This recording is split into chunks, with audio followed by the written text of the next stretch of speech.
Good morning students. BA part second के सभी विद्यार्थियों का आपके जो पॉलिटिकल साइंस की क्लास है उसमें हार्दिक स्वागत है। जैसा कि मैंने आपको फर्स्ट क्लास में समझाया था, जो पार्ट सेकंड के जो विद्यार्थी थे उन सभी ने हम सभी ने पढ़ा था कि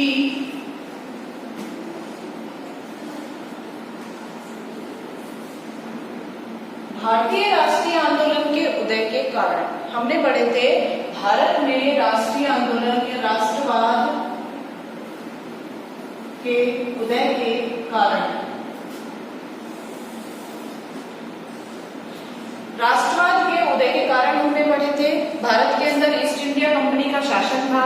ईस्ट इंडिया कंपनी के शासन के बाद भारत में अंग्रेजों का शासन धीरे धीरे स्थापित होने लगा और भारत गुलाम बन गया। 1857 की क्रांति हुई, क्रांति असफल हो गई, विफल हो गई और उसके बाद में, लेकिन असफलता के बाद में एक राष्ट्रवाद की जो लहर है यानी देश प्रेम की जो भावना है वो पूरे भारत में दौड़ गई। पूरे भारत में राष्ट्रवादी भावना फैल चुकी थी और भारत आजादी के लिए तड़प रहा था, आजादी चाहता था। भारत देश हमारा, भारत की जनता आजादी चाहती थी। राष्ट्रीय आंदोलन का जो एक सबसे प्रमुख कारण जो था वो था अंग्रेजों का भारत के ऊपर अत्याचार करना। बहुत ही ज्यादा जो अंग्रेजों के पतन का भी कारण बना कि उन्होंने बहुत ही निर्ममता के साथ भारतीयों को कुचला है। भारतीय भावनाओं को, जो जन भावनाएं हैं, उन्हें कुचला है। लेकिन इस राष्ट्रवादी भावना के बाद, जो 1857 की क्रांति के बाद जो राष्ट्रवादी भावना जो भारतीय समाज में फैली है, उसके बाद जो एक प्रभाव पड़ा वो पड़ा था 1885 के अंदर 1885 में जो भारतीय राष्ट्रीय कांग्रेस की जो स्थापना हुई थी, जो कांग्रेस की जो स्थापना हुई थी 1885 में, वही एक ऐसा जरिया बना भारत को आजादी की ओर ले जाने के लिए। एक आंदोलन जो चलाया कांग्रेस ने वो स्टार्ट हुआ था 1885 से। आप सभी को पता है कि पहले भी कुछ आजादी से पहले भी 1885 से पहले भी कुछ ऐसी संस्थाएं थी जो भारत के अंदर राजनीतिक कार्य किया करती थी, राजनीतिक क्षेत्र में कार्य किया करती थी। कौन कौन सी थी वो संस्थाएं? वो थी British India association, British India association, Poona association, साथ ही हमारे लिए बॉम्बे प्रेसिडेंसी एसोसिएशन।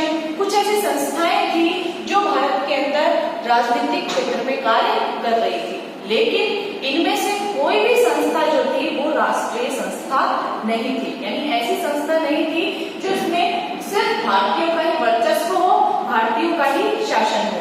तो पहली जो संस्था बनी भारत में राजनीतिक क्षेत्र में कार्य करने के लिए वो बनी थी भारतीय राष्ट्रीय कांग्रेस। कांग्रेस जो एक ऐसी संस्था बनी जिसने राजनीतिक क्षेत्र में आजादी का जो पहल है वो स्टार्ट किया। 1885 में कांग्रेस की स्थापना हुई। उसके बाद में हम जो भारतीय राष्ट्रीय आंदोलन का जो काल है, आजादी की लड़ाई का जो काल है, जो समय है, टाइम पीरियड है, हम उसे 3 भागों में विभाजित करते हैं। और वो 3 भाग कौन कौन से हैं? पहला है इसमें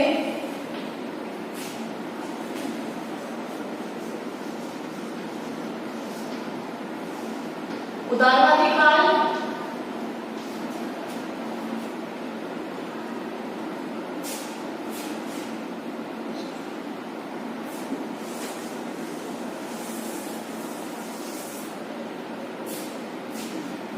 उदारवादी या नरम राष्ट्रवादी। इसे नरम दल भी कहते हैं, उदारवादी दल को।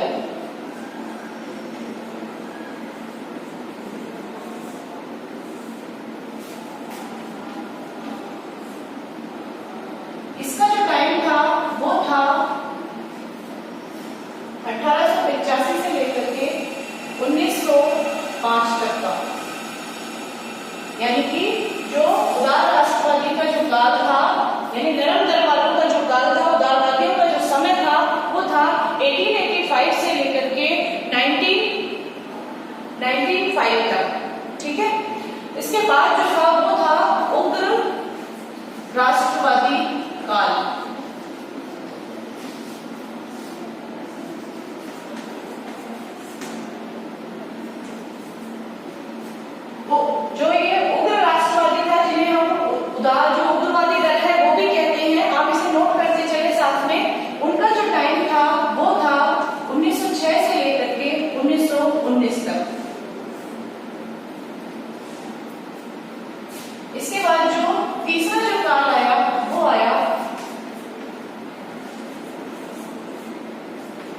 गांधीवादी युग, यानी महात्मा गांधी ने जो भारतीय राजनीति में अपना योगदान दिया था वो कब से स्टार्ट हुआ था, वो आता है इसके अंदर। तो इस प्रकार से जो भारत की आजादी का जो काल है वो बटा है 3 भागों में। और आज हम जो पढ़ेंगे, आज हमारा जो टॉपिक होगा, जो हमारा अध्याय होगा, वो होगा उदारवादी।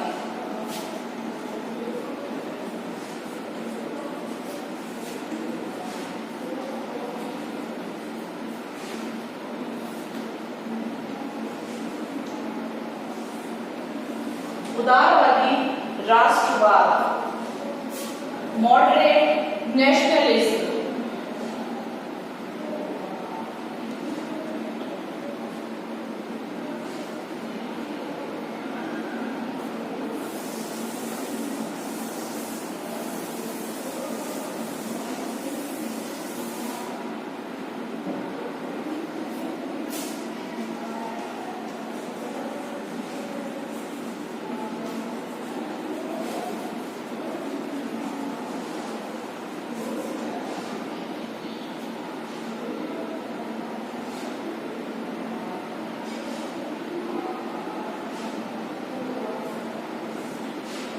Modern nationalism.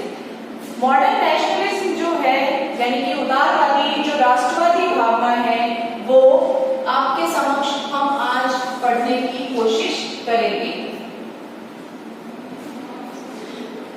हम इसके अंदर सबसे पहले पढ़ेंगे कि उदारवादी कौन कौन थे। उदारवादी कौन कौन थे?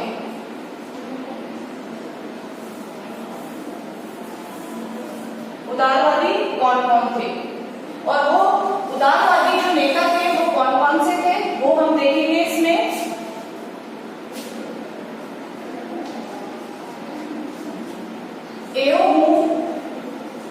सर एओ जो थे वो उदारवादी नेता थे। दूसरा जो थे इसमें वो थे पंडित जवाहरलाल नेहरू।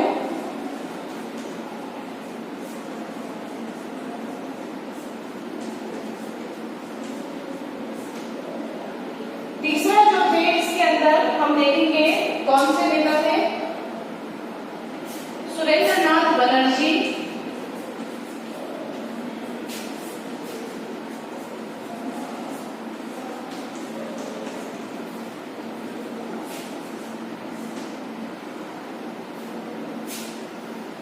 अगले जो थे वो थे महात्मा गांधी।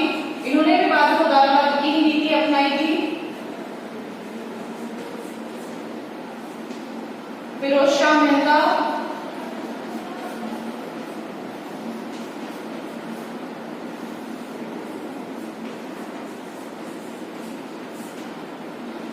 तो ये जितने भी नेता थे वो सारे उदारवादी नेता थे। उदारवादी नेता थे ये सभी, जिनके बारे में आपने अभी देखा, और अगर आप चाहें तो आप इन्हें नोट भी कर सकते हैं। ये सारे उदारवादी नेता थे जिन्होंने उदारवादी राष्ट्रवाद, मॉडरेट नेशनलिज्म की स्थापना की थी। इसके आगे हम देखेंगे, सबसे पहले जो देखेंगे वो देखेंगे उदारवादियों के साधन। नेता हो गए, कौन कौन से इसके उदारवादी नेताओं में शामिल थे। अब हम पढ़ेंगे इसके साधन कि उदारवादी जो नेता थे या उदारवादी जो थे उनके क्या क्या साधन थे। इन साधनों के आधार पर कौन कौन सी जो टेक्निक्स थी जिन्हें वो यूज किया करते थे और बताते थे कि वो आजादी इन साधनों के माध्यम से प्राप्त करेंगे। तो अब है उदारवादी साधन।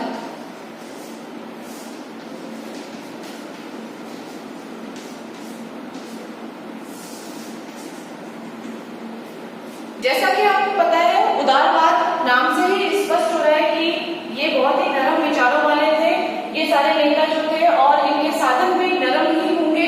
ये उग्र भावनाएं नहीं रखते थे, मारकाट हिंसा में विश्वास नहीं किया करते थे। इसीलिए इनके साधन भी ऐसे ही थे कि वो बहुत ही शांतिपूर्ण तरीके से आजादी प्राप्त करना चाहते थे। अब उनके साधन कौन कौन से थे? प्रार्थना पत्र,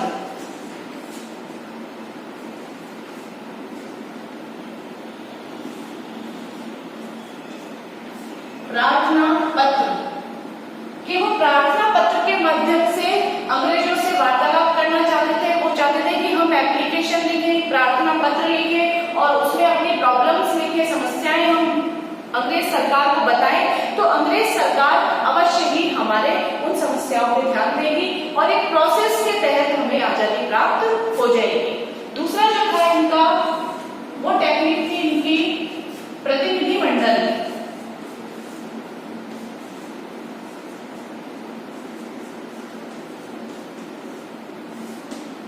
प्रतिनिधि मंडल।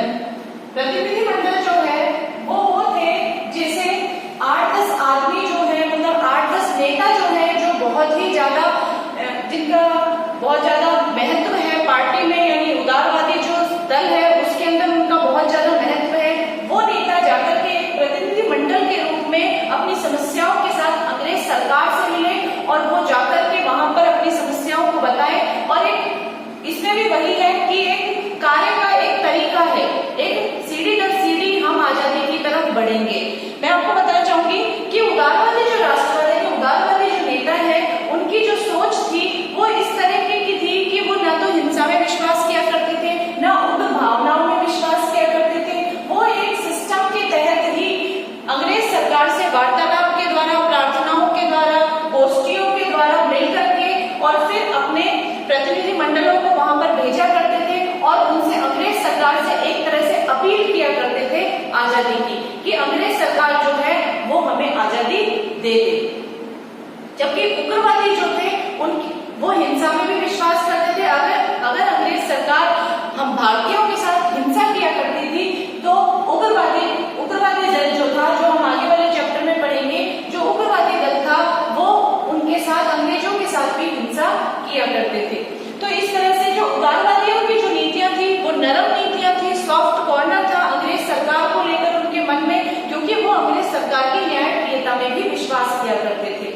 वो जानते थे कि अंग्रेज भले ही हमारा बुरा करे, लेकिन एक दिन ऐसा अवश्य आएगा जिस दिन अंग्रेज सरकार हमें आजादी अवश्य ही देगी। तो इस तरह से हमने देखा इनके जो साधन है, उदारवादी साधन, कि उदारवादियों के बहुत ही नरम साधन है जिनके द्वारा वो आजादी को प्राप्त करना चाहते थे। अगला है कार्य पद्धति।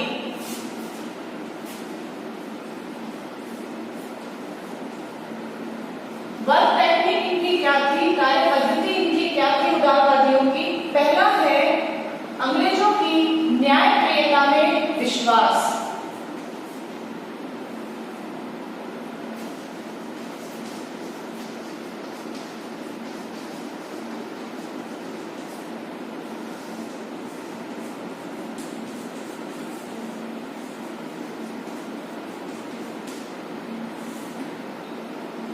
कि उदारवादी जो नेता थे वो अंग्रेजों की न्यायप्रियता में विश्वास रखा करते थे। जैसा कि मैंने आपको बताया कि वो ये मानते थे कि अंग्रेज जो है वो एक दिन भारतीय जनता के साथ न्याय अवश्य ही करेंगे, वो भारतीयों को उनका शासन अवश्य ही लौटा देंगे। और अगर भारतीय जनता उनके सामने गुहार लगाएगी या फिर प्रार्थना करेगी तो शायद अंग्रेज सरकार का जो हृदय है वो परिवर्तित होगा और भारतीयों को वो आजादी दे दे। तो एक तरह से एक अंधविश्वास था उन सभी उदारवादी नेताओं के मन में अंग्रेज सरकार को लेकर।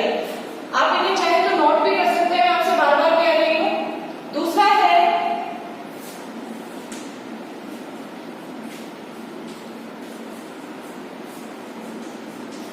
अंग्रेज शासन के प्रति राजभक्ति।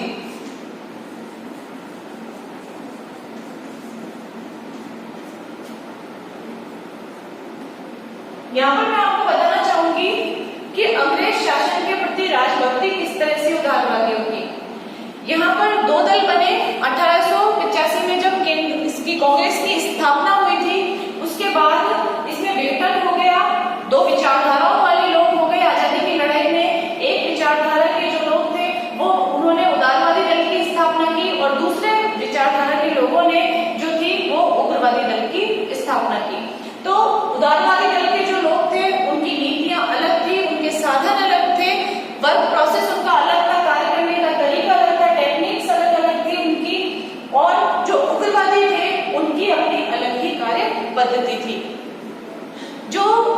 उदारवादी थे वो अंग्रेजों की न्यायप्रियता में विश्वास करते थे, साथ ही अंग्रेजों को लेकर उनके मन में कहीं ना कहीं राजभक्ति की भावना थी।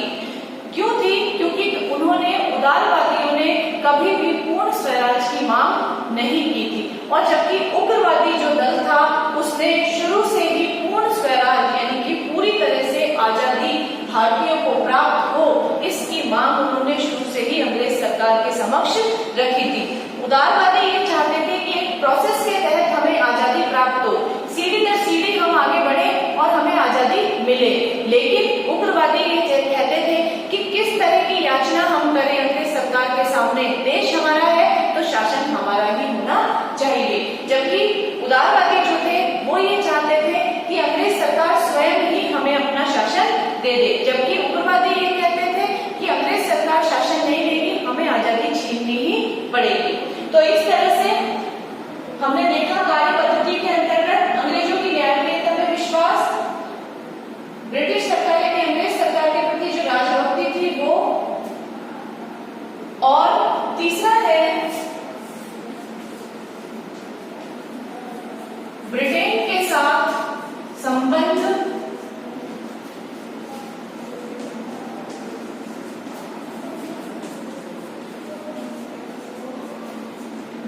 भारतीयों के हित में समझना।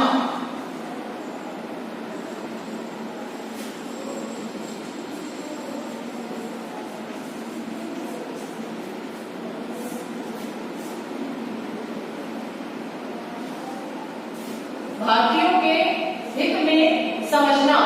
जो ब्रिटिश सरकार थी उसके साथ जो संबंध थे वो उदारवादी ये मानते थे कि अगर ब्रिटिश सरकार के साथ भारतीय जो है वो संबंध स्थापित करेंगे, अच्छे संबंध रहेंगे, तो उसमें भारतीयों का ही हित होगा। वो कैसे होगा? वो ही मानते थे कि जो अंग्रेजी शिक्षा पद्धति है वो भारतीयों के लिए उपयोगी साबित होगी, और वो अंग्रेजी शिक्षा जो है वो हमें अंग्रेज सरकार के द्वारा ही प्राप्त हो सकती है। संचार के साधन, अंग्रेजी शिक्षा इसमें मुख्य टॉपिक है। अंग्रेजी शिक्षा, संचार के जो साधन है वो भी अंग्रेजों के द्वारा ही भारत में लाए गए थे। यातायात, रेलों का जो आविष्कार था उसमें भी अंग्रेज सरकार की ही मदद से भारत में विकसित हुआ था। तो इस तरह से ये सभी चीजें जो थी वो सब अंग्रेज सरकार के द्वारा ही भारत में संभव हो पाई थी। तो इसीलिए जो ये ब्रिटिश लोग थे उनके संपर्क में रहने के कारण भारतीयों को कहीं ना कहीं फायदा होगा, ऐसा इन उदारवादियों का मानना था। अगला है इसमें आगे चौथा है, फोर्थ इसमें टॉपिक है आपका क्रमिक सुधार में विश्वास।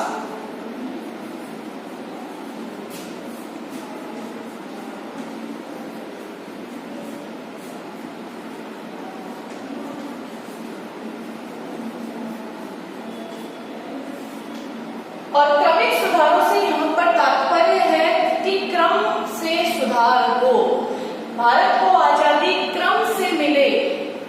अंग्रेज एकदम से भारत से ना चले जाएं, वो धीरे धीरे पहले हमको शहरी क्षेत्र में, फिर प्रांतीय क्षेत्र में और फिर राष्ट्रीय क्षेत्र में आजादी दे, ना कि वो हमें एकदम से भारत को आजादी दे दे, भारत को उसका शासन दे दे भारतीयों को।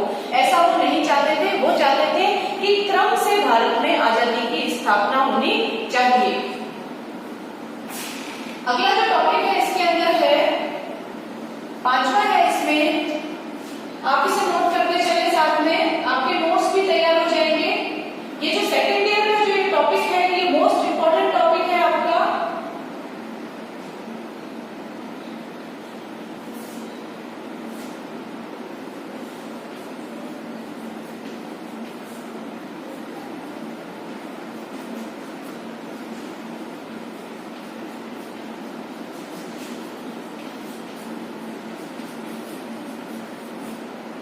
उदारवादियों का जो अगला लक्ष्य था उनकी कार्य पद्धति के अंतर्गत वो था कि स्वयं शासन की प्राप्ति हो।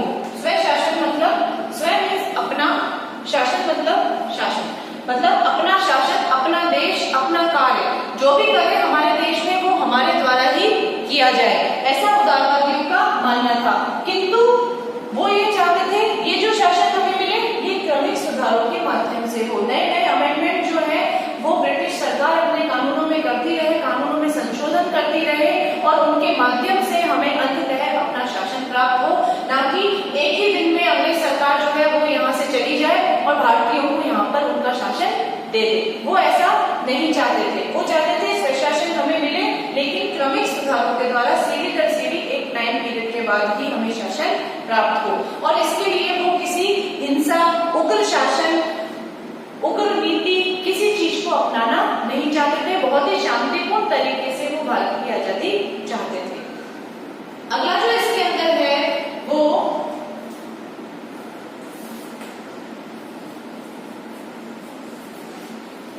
उदारवादी नीति, संवैधानिक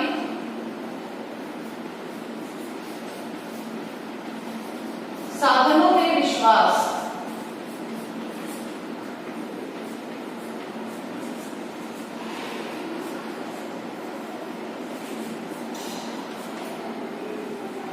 उदारवादियों की जो नीति थी वो थी कि वो संवैधानिक साधनों में अपना विश्वास रखते थे। और संवैधानिक साधन क्या थे कि संविधान के अकॉर्डिंग ही वो शासन चाहते थे। वो चाहते थे कि जो कानून हो उनमें बदलाव हो, कानूनों के द्वारा ही हमें हमारा स्वशासन प्राप्त होना चाहिए। और वो अंग्रेज सरकार ही करेगी कि अंग्रेज सरकार हमारे जो पुराने कानून है जिनमें कि उन्होंने निर्ममता के साथ हम पर कर लाद दिए हैं, हमारे साथ ऐसा बुरा व्यवहार किया जा रहा है, वो ना किया जाए और उसके बजाय कानूनों में ही हमें संवैधानिक जो है वो संवैधानिकता प्राप्त हो। और वो जो प्राप्त हो सकती थी वो थे संवैधानिक साधन, जिनके माध्यम से भारतीयों को आजादी प्राप्त हो सकती थी। जबकि उग्रवादी जो थे उनका संवैधानिक साधनों में कोई विश्वास नहीं था, वो उग्र साधनों में विश्वास किया करते थे। वो चाहते थे हिंसा के बदले हिंसा। अगर अंग्रेज हमारे एक सैनिक को मार रहे हैं तो हमें भी उनके एक सैनिक को मारना चाहिए, ऐसा उग्रवादियों की भावना थी। जबकि उदारवादी जो थे वो कहते थे जो कानून में लिखा हुआ है, जो अंग्रेज सरकार ने हमारे कानूनों में लिखा है, हमारे देश के कानूनों में लिखा है, उसी के अकॉर्डिंग ही हमें स्वशासन प्राप्त होना चाहिए। तो ये सारी जो कार्य पद्धति है ये उदारवादियों की कार्य पद्धति है जिन्हें हमने अभी तक देखा। इन्हें आप नोट भी कर सकते हैं सभी को। आपके मोस्टली एग्जाम में जो मेन एग्जाम है, आपके यूनिवर्सिटी एग्जाम में हर वर्ष इसमें उदारवाद और उग्रवाद में से एक क्वेश्चन आता है जो आपका 20 मार्क्स का होता है। इसमें आपको सभी इन पॉइंट्स को डिटेल में आपको उसमें समझाना होता है। अब है इसके अंदर अगला जो टॉपिक है वो है उदारवादियों की सफलताएं।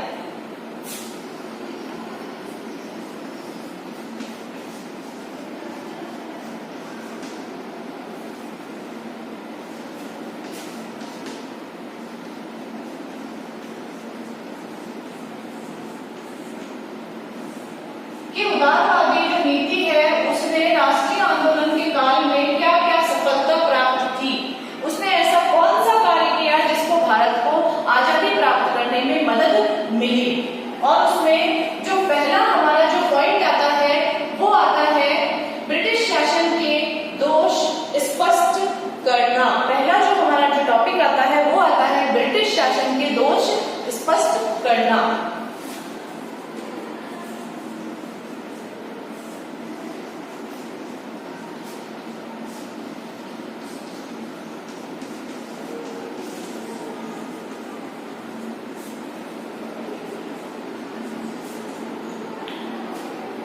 विचारकों का कहना है कि उदारवादियों ने शुरू से ही, भले ही उन्होंने अंग्रेजों की न्यायप्रियता में विश्वास रखा हो, भले ही उन्होंने अंग्रेजों के साथ उन्होंने सामंजस्य बैठा के काम किया हो, लेकिन उन्होंने समय समय पर अंग्रेज सरकार की कमियों को भी उन्होंने बताया है। और उन्होंने कहा है कि हमने समय समय पर ब्रिटिश शासन के जो दोष थे वो ब्रिटिश सरकार को उनसे अवगत कराया है। और उन्हीं सारे दोषों को अवगत कराने का जो फायदा हुआ था वो उग्रवादियों का हुआ था कि उनको ब्रिटिश सरकार की सारी कमियां जो थी वो आगे उनको पता चल गई थी। और वो सारी कमियां प्रारंभ में उदारवादियों के द्वारा ही बता दी गई थी। तो ये इनकी सफलता है कि इन्होंने ब्रिटिश सरकार के दोषों को बता करके कहीं ना कहीं देश को आजादी दिलाने में उग्रवादियों की मदद की है। अगला जो है हमारा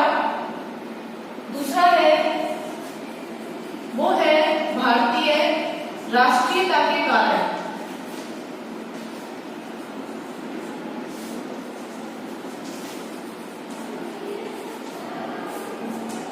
भारतीय राष्ट्रीयता से यहाँ पर मतलब है कि भारत में जो उस समय सांप्रदायिकता फैल गई थी, यानी सांप्रदायिक दंगे जो हो रहे थे, जातिगत जो भेदभाव व्याप्त कर दिया था अंग्रेजों की फूट डालो राज करो की नीति के अंतर्गत हिंदू मुसलमानों के अंदर उस समय अंग्रेज सरकार ने, ब्रिटिश सरकार ने जो फूट डाल दी थी, उसके कारण ही भारत की एकता और अखंडता समाप्त हो रही थी। और उसी राष्ट्रीयता को जो बनाने का, जो जोड़ने का कार्य किया था, वो किया था उदारवादी शासन ने। उदारवादियों ने ही भारत को राष्ट्रीयता के मार्ग पर आगे बढ़ने के लिए प्रेरित किया था। तो एक तरह से जो देश में एकता की जो भावना है वो उदारवादियों ने शुरू की थी। तो ये भी इनकी एक बहुत बड़ी सफलता है। थर्ड है इसमें भारतीयों की राजनीतिक शिक्षा।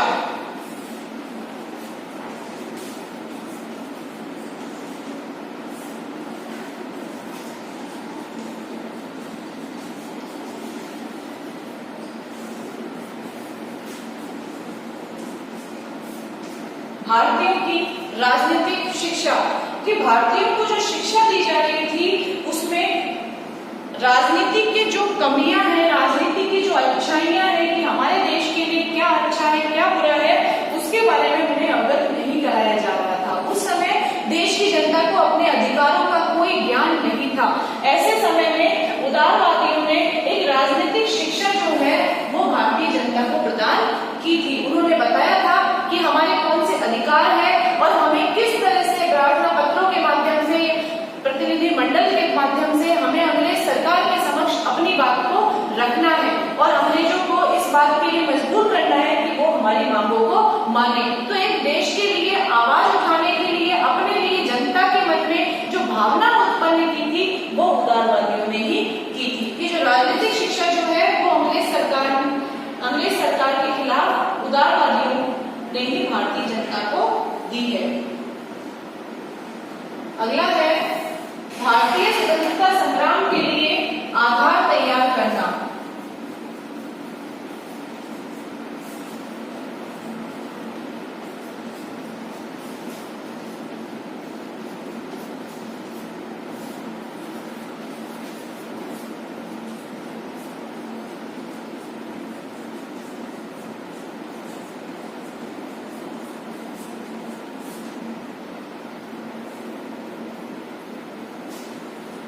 आधार तैयार करना कि भारत को आजादी दिलाने के लिए जो एक बेस बनाया था वो इन उदारवादियों ने बनाया था। इन्होंने बताया था भारतीयों की क्या मांगे हैं, भारतीयों को क्या चाहिए, उन्हें ये सारा चीज बताने का जो काम है वो उदारवादियों ने किया था। अगला इसमें लास्ट टॉपिक जो है वो है इसके अंदर भारतीय परिषद अधिनियम 1892।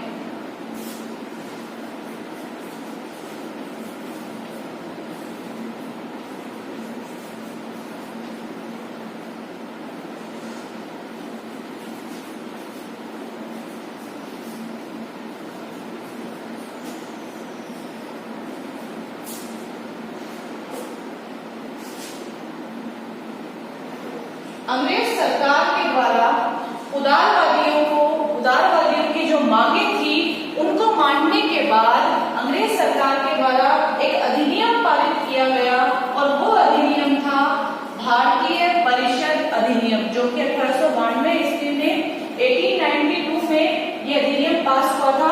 और इसके अंतर्गत अंग्रेजों के द्वारा भारतीय जनता की कुछ मांगे जो है वो मान ली गई थी, लेकिन अंग्रेज सरकार ने जिन मांगों को माना था उससे भारतीय जनता संतुष्ट नहीं थी। लेकिन फिर भी उदारवादियों की ये बहुत बड़ी सफलता है कि उन्होंने कुछ ऐसी तकनीक अपनाई, चाहे वो प्रार्थना पत्र की थी, चाहे वो प्रतिनिधि मंडल की थी, चाहे वो नरम राजनीति वाली नीति थी, लेकिन कहीं ना कहीं उन्होंने अंग्रेज सरकार को इस बात के लिए मना किया था कि वो भारतीयों के फेवर में या भारतीयों के पक्ष में कानूनों का निर्माण करे।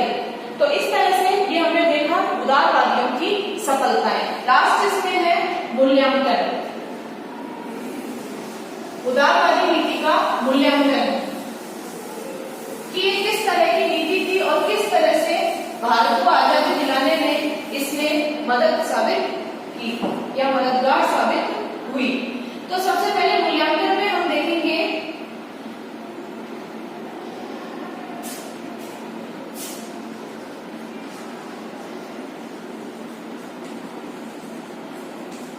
कि उदारवादियों में कौन सी नीतियां जो थी उनकी अपनाई गई। पहला था इसमें राजनीतिक भिक्षावृत्ति।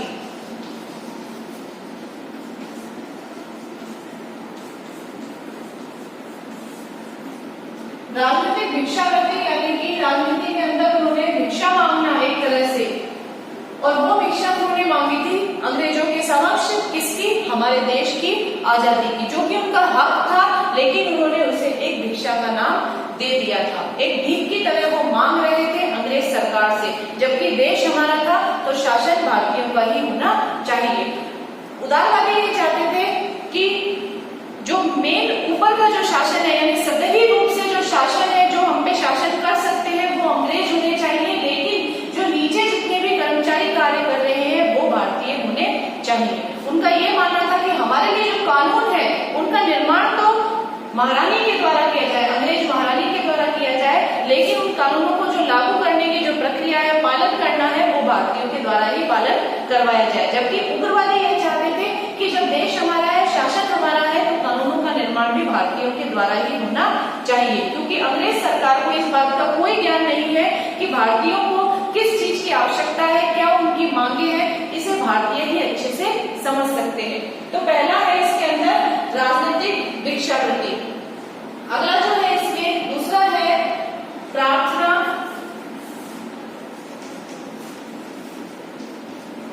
पत्र।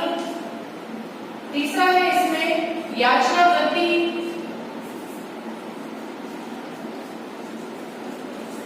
याचना वृत्ति में आपको पहले बता दूं, याचना मतलब अंग्रेज सरकार के समक्ष एक निर्बल की भांति याचना करते रहना कि हमें आजादी दी जाए, भारतीयों को आजादी दी जाए।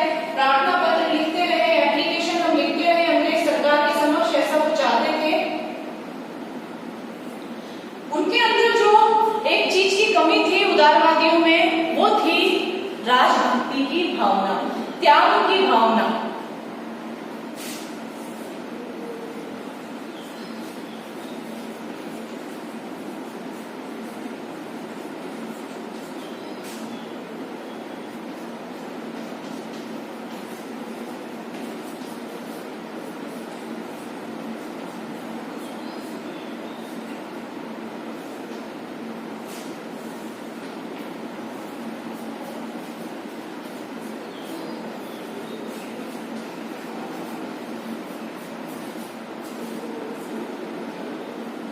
उदारवादियों के मन में जो है वो त्याग की भावना का अभाव था।